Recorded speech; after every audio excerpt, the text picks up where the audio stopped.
आपला पूर्ण प्लॉट तुम्हाला दाखवण्यात येईल आणि संपूर्ण प्लॉट आपला सगळा म्हणजे एक समान आहे.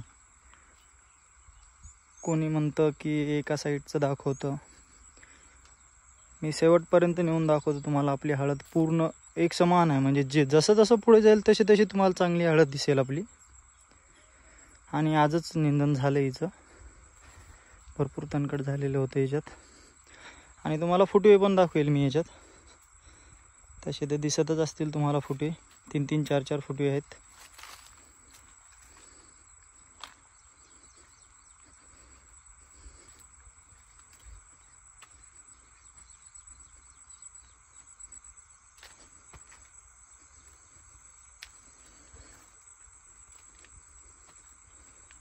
हे बघू शकता आपली शेवटची सरी तुम्ही.